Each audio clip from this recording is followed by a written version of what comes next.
Chapter 14. Cheating's only against the rules when you get caught. Nice rules for changelings. It was a long wait, tucked under the brigantine's deck at the bottom of New York Harbor. I couldn't tell where the sun was. Changeling went to sleep. I didn't. Whenever I tried to think of the plan to get magical, magnificent mirror, I'd get distracted by how cold and wet I was, and wonder why I'd ever wanted to go on an adventure in the first place. Rather, exile outside would be more or less horrible than being eaten by a wild hunt. When I was very little and wouldn't do what Estrus told me, she would threaten to send me outside if I didn't behave. It worked every time. If the stories were right, outside is a dangerous place. Ravens don't feed you, animals don't talk, and mortals may hate you if you're wearing the wrong clothes. The wrong thing is that there isn't any magic except what you bring with you. I might be ready for an adventure outside Central Park, but I couldn't imagine I'd ever be ready for adventure outside. I missed Astris. I missed the puka. I missed Baston and the old market woman, and the water rat. I even missed Amory, and I sure could use a moss woman right about now. Eventually, Changeling woke up, and when she did, she started whining. She was wet, she was cold, she did not like this place, she wanted to go home. Could you just shut up about home? I said finally. I want to go home too, but you don't hear me whining about it. I do not understand, Changeling said. Your home is dangerous and frightening. Things chase you, and you live with a rat. Why do you want to go back? I wasn't about to discuss Astros in the puka with someone who said rat in that disgust tone of voice. What's so great about your home? I asked. It's comfortable and safe, she said. My room is arranged exactly as I like it, and I know where everything is. I have a collection of pressed flowers. I am a huge fan of flowers. They are colorful and symmetrical. I am going to embroider flowers into all my clothes. Embroidered. That sounded like something a supernatural would do. All right. Did you make your jacket? I asked. No, my mom purchased it at Levi's, but I embroidered it. It's beautiful, I said honestly. Thank you. The flowers are all botanically correct. I wasn't really interested in flowers. Tell me about your room. Her room was robin's egg blue, with flowered curtains and desk and a computer and a bookcase and framed botanical sketches on the walls. It was very weird to think that it was my room, too, in a way, or the room I might have had if I hadn't been brought to New York between. The walls are blue? I asked suddenly. What happened to the fairy tale moral? Moral. That is a very odd question, Changeling said. There used to be a moral on my wall, and I was very small. I did not like it. The fairies were not accurately drawn. Currently, okay. I knew that. The moral fairies had been pink and cute and fluffy. Not like real fairies at all. But I loved them anyway. Are there stars on the ceiling? I asked. We moved from that apartment when I was 6, and I think most of the stars had fallen off by then. A thoughtful pause. How do you know about the stars in the moral? The truth was I didn't know. My questions had just kind of flown out of my mouth. Magic, I said shortly. Tell me about Michiko. Michiko is our au pair. Au pair. That means she looks after me in return for the place to live while she pursues her studies at New York University. She's a big fan of anime. Anime is, I interrupted before she got started to another speech. I'd rather hear about your mom. What does she look like? She is a medium height and rather small boned. Her eyes are hazel and her hair is brown and very curly, just like mine. She says we should be grateful. Women pay good money to get their hair to look like ours. However, I think it is not very reasonable to want tight curls. They are hard to comb. You can say that again. She began obediently. She began obediently. I think it's not very reasonable to want tight girls. Got it. I was feeling weirder and weirder. How about your father? Dad is getting bald, she said, but he's very distinguished looking nonetheless. He is also extremely intelligent. Mom says he can make a computer roll over and purr, but I think she must be teasing. If a computer rolls over, it breaks. Dad would never do that. She went on for a while about Mom and Dad and Michiko and someone called Star Rumble, who I gathered was a non-talking dog. I miss them, she said at last. I am worried that they must be anxious about me. I moved restlessly, making our bubble bounce. We have to finish the quest first. Maybe we'd make a better plan. A long silence followed while I pulled myself together and tried to remember my questing lessons. Quests, I recall, are traditionally achieved by force, by magic, or by trickery. I wasn't a fighter and I didn't have any magic, which left me the riddle game. The riddle game, I exclaimed. I do not understand. I couldn't believe my ears. Are you dumb or something? The riddle game is the oldest game there is. If I ask the Mermaid Queen a riddle, she can't answer. She has to give me a boom. The catch is, after playing it for so long, the folk know the answers to every riddle there is, which means I'll have to make up a new one, unless you've got a better idea. I am not dumb, Changling said stonily. A riddle is a question whose answer derives from a pun or a metaphor. I think riddles are dumb. Then it's a good thing I'm the one who's making one up, I said. Now shut up and let me think. I pulled up a springy curl from my mouth and sucked. I pulled a springy curl into my mouth and sucked. Astris hated when I sucked my hair, and I hadn't done it in a long time, but it helped me think, and Astris wasn't there. The curl tasted salty. Yeah, and gross. Questions, I muttered. Puns and metaphors. Come on, Neef. How hard can it be to make up a riddle?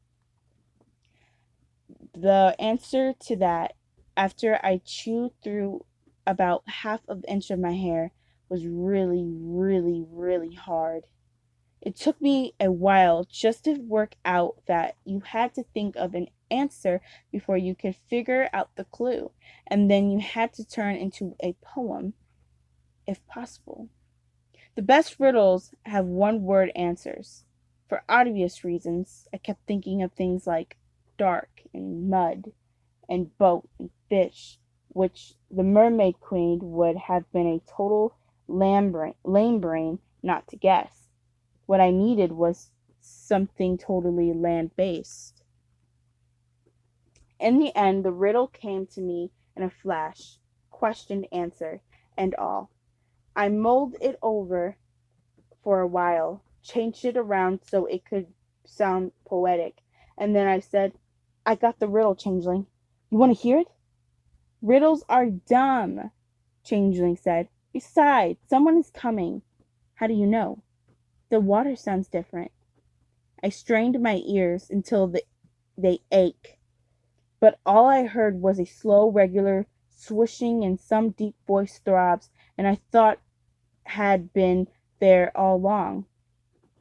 A faint light began to filter through the rotting deck like daylight through leaves, hurling a school of tiny, glowing fish.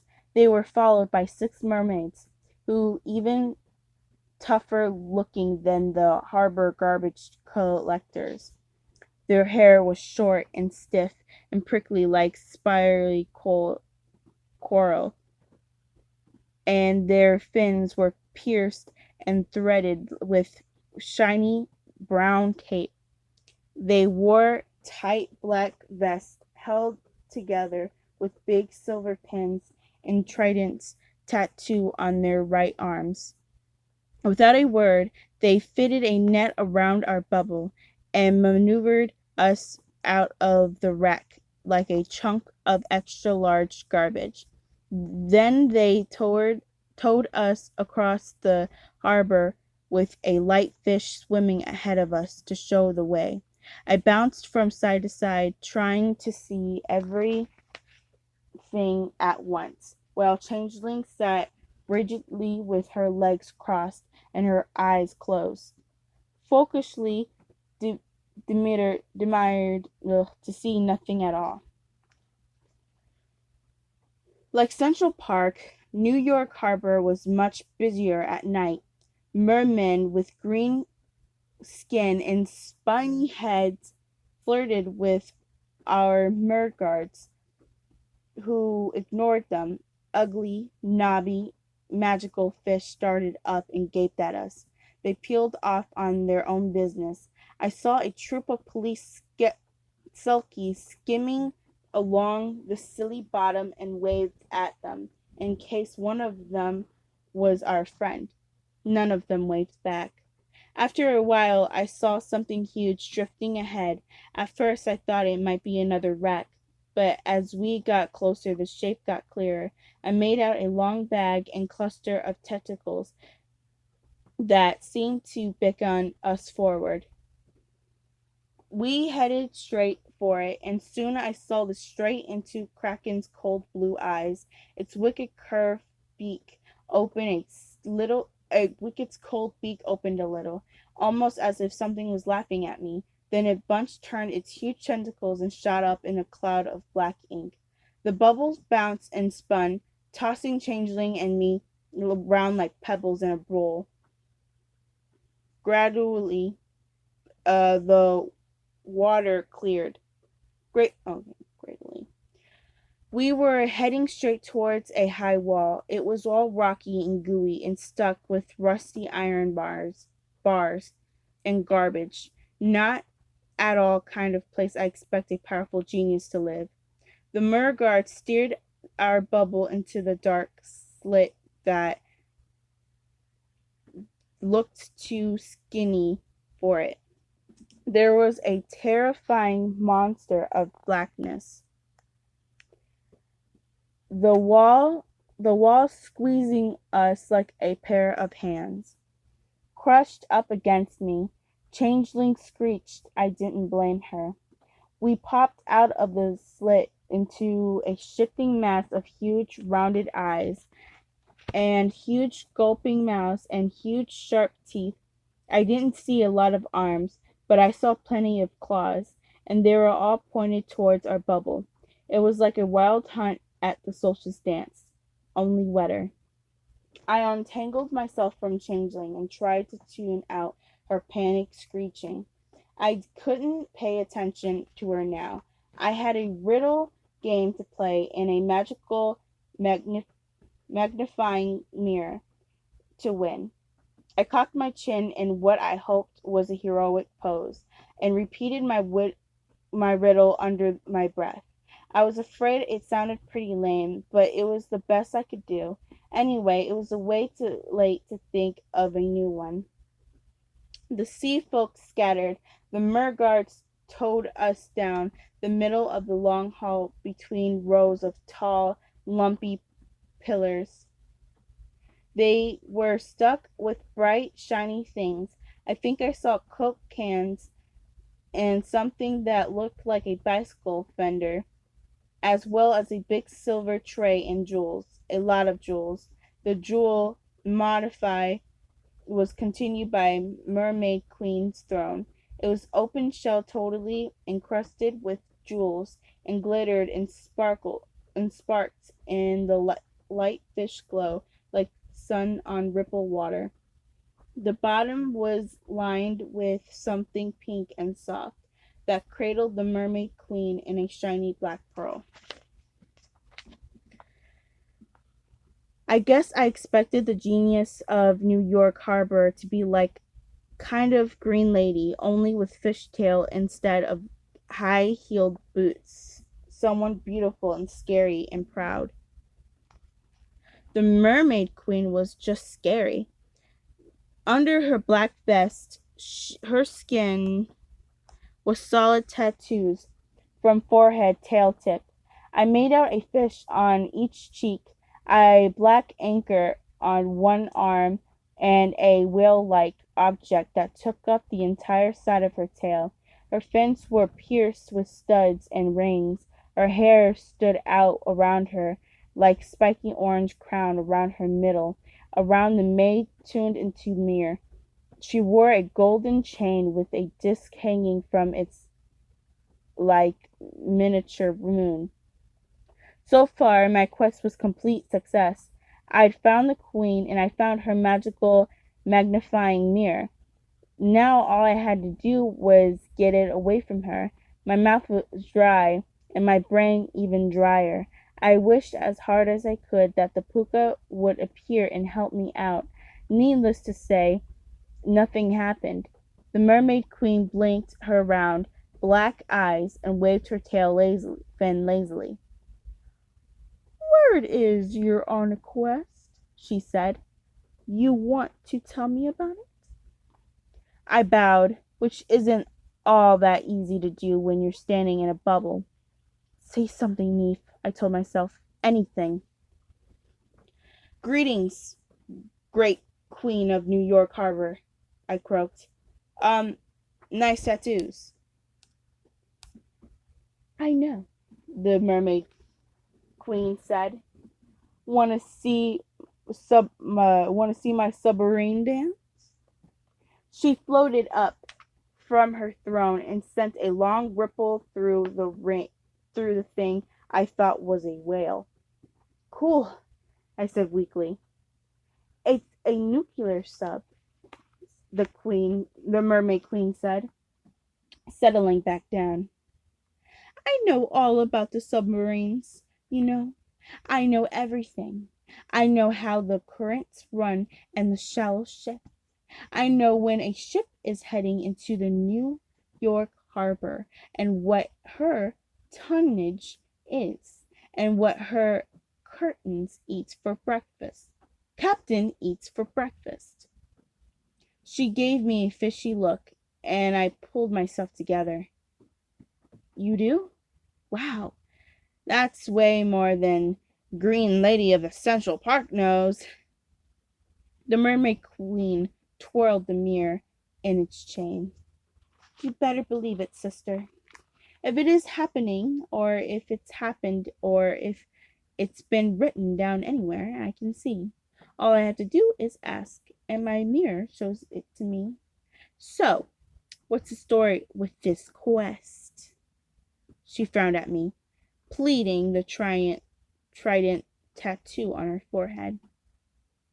"You better not be after my mirror, because that would be so boring. Everyone's always after my mirror." "There's this thing my brain does sometimes when I'm really panicked. I'm sure it's really stalled. Then I open my mouth and discover that it's been working behind my back." "I'm on a quest for a riddle nobody can answer," I heard myself say.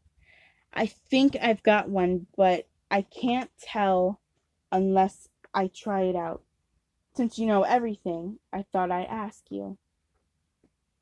The Mermaid Queen grinned, puffing up the fish tattoo on her cheeks.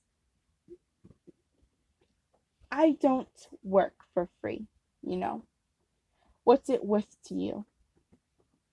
I had no idea but kept talking anyway. My spider silk dress. She she wrinkled the trident on her forehead again. Your dress? Why would I want a spider silk dress? It's not me, you know. Think again. I shrugged. You don't want my dress? It's no skin off my teeth. It's not like I want to get rid of it. She flicked her tail fin. A magic dress? Huh? What does it do? Why should I tell you? You don't want it. Maybe I changed my mind. Actually, I said, I've changed mine. A challenge isn't any fun if only one person's risking something. Forget the whole thing. I'll find someone else to ask. She floated upright. So it's a challenge now. I knew it. Fine, let's rumble. When you're on the wild ride, the puka always said, you have to keep going and trust your luck. I took a deep breath. Challenger calls the wager. That's the rule. I put up my dress. What do you put up? My mirror, said the Mermaid Queen. That's what you're fishing for, isn't it? It's not like I'm actually risking anything. It can answer every riddle that's ever been asked. It remembers everything it's ever heard or seen. And you're what? Some dry behind the ears mortal changeling? I can't lose. Bring it on. My heart was pounding so hard it was making the front of my dress quiver. What if my riddle wasn't new? What if the mirror figured it out anyway? The queen waved the mirror at me. What you waiting for? Lay it on me.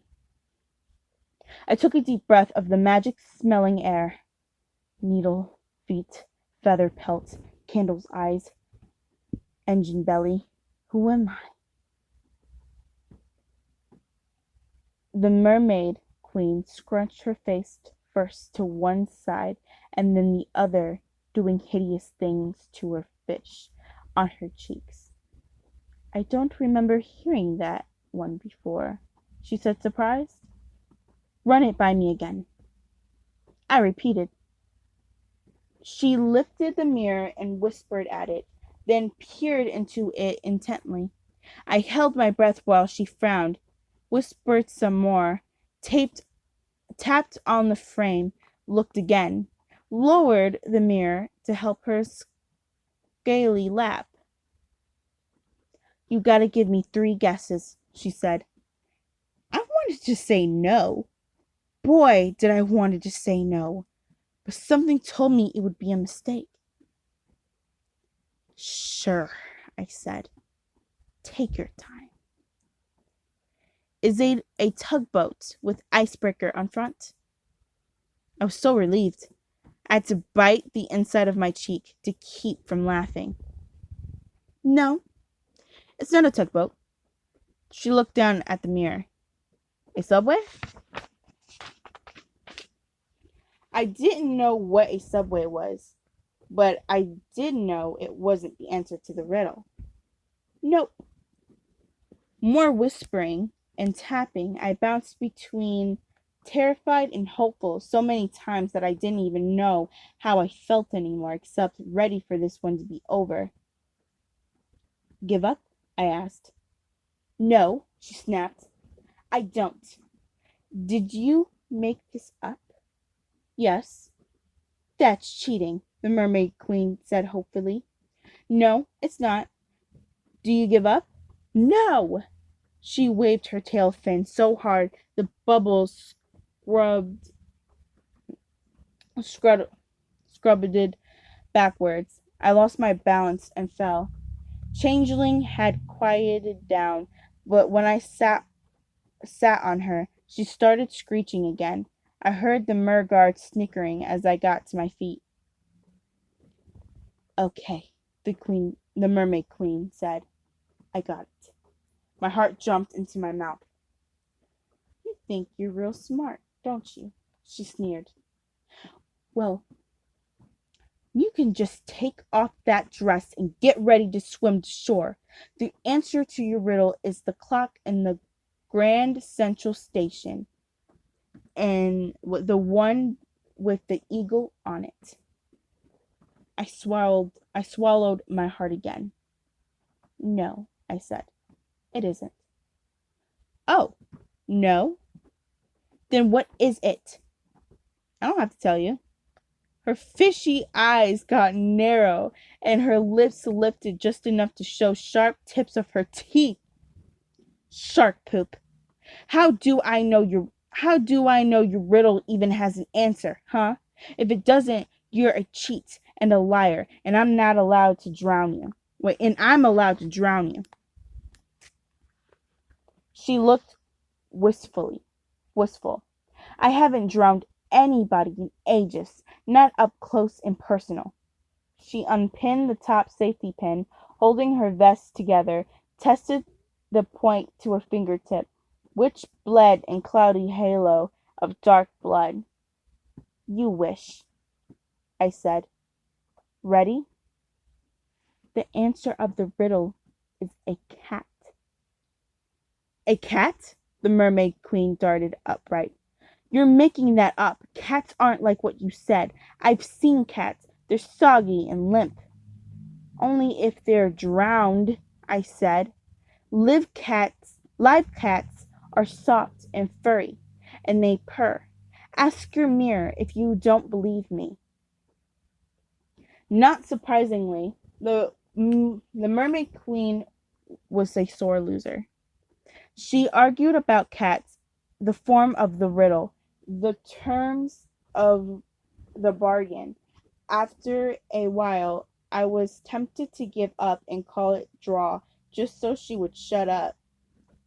In the end, only the fact that I was sure she'd drown us kept me arguing. She even pinched a genius-sized fairy fit that bounced the bubble all around the hall, making Changeling scream, and my stomach flipped over like a pancake. Finally, however, the mermaid queen gave in. You win, she snapped. Take it! Stupid mirror! What good is it anyway, if it can't even figure out the answer to a stupid riddle? She unwound the chain from her waist, piled it in her hand with the mirror on top, and handed it to the biggest and spikiest of the merguards. Listen carefully, Flotsam, and do exactly what I tell you. Take these changelings to the courier, give them the mirror, and let them go. You got it, harbor lady, the merguard said. The trip back to the land was a lot faster than the trip out. I wanted to replay the riddle game with the changeling so she could tell me how great I'd been. But she was way past hearing me. I wished again that the puka had been there. I was sure he'd be proud of my bargaining skills. I was. The nervous, jittery feeling in my stomach was just because the merguards were swimming so fast that the bubble was bouncing a lot. We drifted to a stop. Flotsam grinned at me with all her sharp teeth. Then she undid one of the pins in her vest and shoved it through the bubbles inside. As the cold water rushed in on us, I felt something hard being shoved into my hand. Here's your prize, sucker, she said. Have a nice swim.